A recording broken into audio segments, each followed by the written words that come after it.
Il est donc officiellement le président de la refondation de la République de Madagascar. Quelques jours après le départ à l'étranger précipité d'Andry Rajoelina, le colonel Mikael Randrianirina a prêté serment devant la haute cour constitutionnelle. Lisa Fabian, vous êtes notre envoyé spécial à Antananarive. Vous avez suivi cette cérémonie pour nous.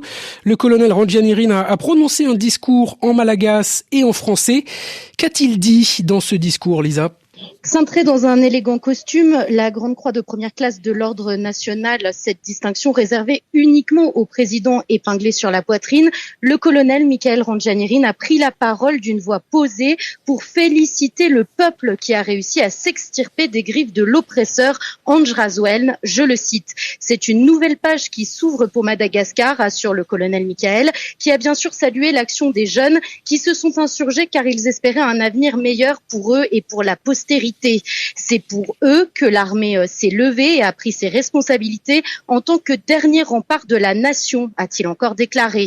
Le président de la refondation appelle désormais à l'apaisement, à la cohésion et à la solidarité nationale pour rétablir au plus vite la situation économique et sociale. Sous les acclamations du public réuni dans cette salle de la HCC, il a promis de s'attaquer à la corruption et bien sûr d'améliorer l'accès à l'eau et à l'électricité.